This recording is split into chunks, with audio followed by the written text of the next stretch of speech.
பார்த்தீங்கன்னா மேரேஜுக்கோசம் ஒரு cake order கொடுக்குறாங்க. அந்த கேக் ஆர்டரையும் முடிச்சு அதில் 2 பொம்மையை வச்சு அனுப்பிடுறாங்க கேக் ஆர்டரை. இந்த பொம்மைக்கு கொஞ்ச நேரத்தில் உயிர் வந்தது. அவங்க 2 பேருமே ஒயின் சாப்பிடலாம்னு சொல்லி சேஸ் பண்ணுறாங்க. அப்போ என்ன ஆகுதுன்னு பார்த்தீங்கன்னா ஒயின் அவங்க ட்ரெஸ் மேலே விழுந்துடுது. ஆனால் அந்த பொண்ணு இதை ரொம்பவே கேஷுவலாக எடுத்துக்கிட்டா. அதுக்கப்புறமேட்டு அவங்க 2 பேருமே சந்தோஷமாக லீட் பண்ணிட்டு இருக்காங்க. இப்படியே அவங்க சந்தோஷமாக வாழ்ந்துட்டு இருக்கும்போது அவங்களுக்கு கொஞ்சம் போர் அடிக்க ஆரம்பிச்சிச்சு. அதனால என்ன பண்ணாங்க, அவங்க வீட்டை டெக்கரேட் பண்ணலாம் அப்படின்னு சொல்லிட்டு அவங்களுக்கு தெரிஞ்ச மாதிரி அந்த வீட்டெல்லாம் பீரோ மாற்றுறது அந்த மாதிரி மாற்றிட்டு இருக்காங்க. ஆனால் அந்த லேடி என்ன கேட்குறாங்க, எனக்கு குழந்தை வேணுன்றாங்க. ஆனால் அவருக்கு சுத்தமாக இஷ்டம் இல்லை. அவர் கோச்சிட்டு போகிறத பார்த்து நம்ம இந்த நாயை வளர்க்கலாம் அப்படின்னு சொல்லிட்டு அந்த நாயை வளர்த்துட்டு இருக்காங்க.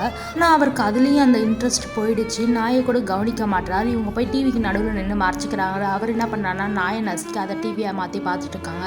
இதெல்லாம் பார்த்தோன்னா இவங்களுக்கு ரொம்பவே கோவமாயிடுச்சு. அவர் இவங்கள மாற்றத்தை பார்த்து இவங்களுக்கு சுத்தமாக பிடிக்கவே. இவங்க 2 பேருக்குமே உச்சக்கட்ட சண்டை போய் அவங்க 2 பேருமே அடிச்சு மாஞ்சிக்கிறாங்க. அப்படியே கேக் ஓப்பன் பண்ணி பார்த்தா எல்லா பொம்மையும் செதறி போய் கிடக்குது.